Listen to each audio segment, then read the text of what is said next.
Hey everybody, it's Jason Blaha here, and once again it is time for my client Nick's vlogs. And as usual, for some reason, when I download his files, it puts them into this out of order, and I don't feel like rearranging them. You guys kind of know the order that he does his workouts in. We do bench press, then we do barbell rows and overhead press, and then triceps on upper days.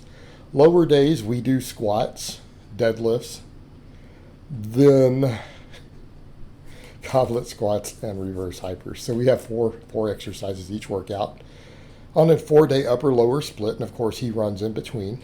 For those chiming in who are new to Nick's vlogs, we don't go into the details of his training a lot in these, and here's why: because his training is very basic.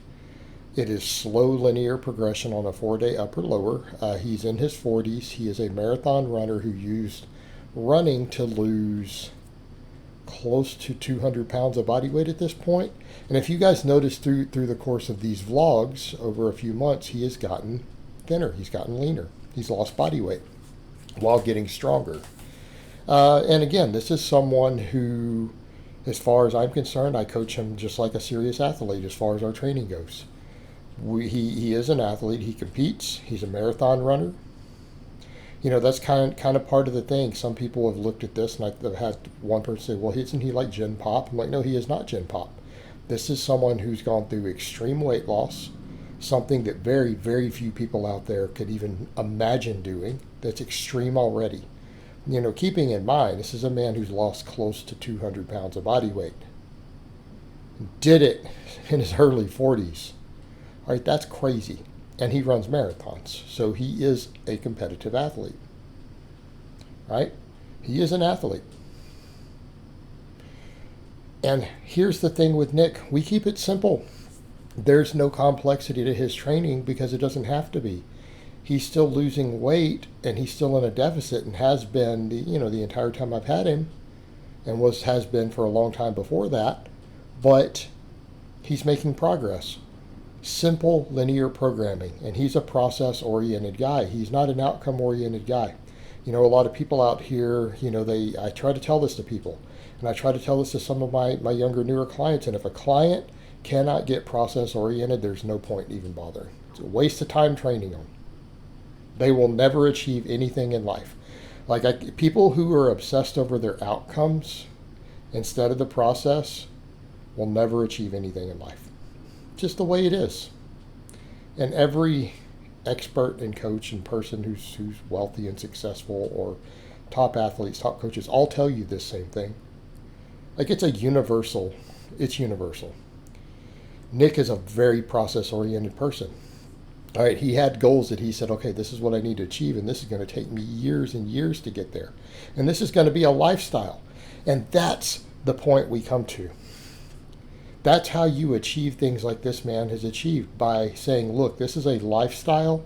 It's a process. I'm going to have to focus on the day-to-day, the week-to-week, with a game plan, knowing that it will eventually get me to where I need to be. And you fall in love with the process.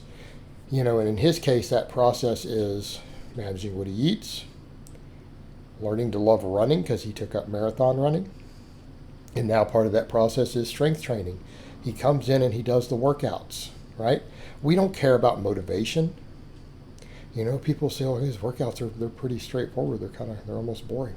And it's just slow linear progression for now, which I'll put him on conjugate later. Whoo, that'll be some fun. But we look at that and go, but that's the point. That's the point. We don't need motivation. We don't need to be excited. We need to come in and execute the workouts. And in the case of someone like him, he's not lifting because he says, oh, I want to be a power lifter, or I need to do this and I need to put up these massive, monstrous numbers, which might require a different psychology. For him, the strength training is about gaining muscle, gaining bone density, looking better, keeping his metabolic rate up. Right? It's all health oriented and fitness oriented. It's part of a larger game plan for him. This is a person who's adopted a fitness lifestyle, went from the most extreme possible opposite and said, I have to change my lifestyle.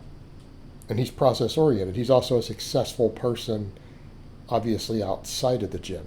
Again, he's bought a bunch of Rogue equipment in his garage. Obviously lives in a nice home, nice vehicles. He's a successful person. He's a successful person. Not just successful at weight loss. Okay? He's a successful individual. So we come in and we focus on the process. And for him, the workouts don't have to be exciting. They just have to be sustainable. And it's a different mindset than some of my other guys.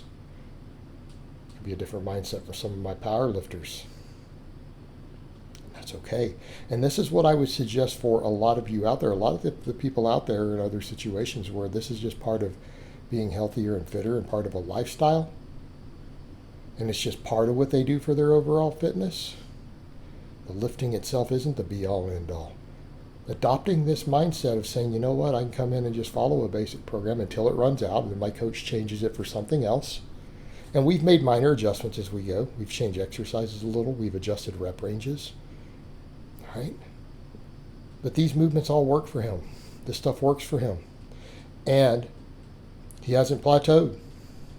And I want that to be noted. In all these months he's been doing these vlogs, he has not only continued to lose weight and body fat, he looks thinner. He's never plateaued. We've been able to see small progress, little small progress over time. At this point, I don't even know that it's that small. I need to go back and look at deadlifts and squats. We may have put quite a bit of weight on those at this point. Realistically speaking, it may not really be that small. I've got him pulling, I think this week, 265 for his work sets, squatting 200 for his work sets. We were quite a bit lower than that when we started. So, it's been more than 50-pound increases, let's put it that way. So, we're still seeing that progress. If it's not broke, don't fix it. And when it stalls, I will adjust his programming. I will take him out of novice type slow progression and we'll go to something else. But Nick's in it for the long haul. This is an individual who, again, after he hired me, because he'd already hired me, he's like, I want to do home gym too. What do I need, coach? Bought Rogue stuff. He bought a reverse hyper. Got those dumbbell Bowflex Selector Tech dumbbells. Got a few bands and stuff. All right. He's in it for the long haul. This is an investment. It's an investment in his health. It's an investment in his fitness. And he knows that I'm going to keep getting him stronger. We're going to get his lean tissue up. He's going to gain muscle. He's going to gain strength. He's going to gain bone density to keep him healthy and fit and that energy turnover as high as possible and keep him injury free. And he knows that's what we're going to do. All right, guys, but that's really all I have to say on that today. I hope it's been informative, and I'll talk to you guys next time.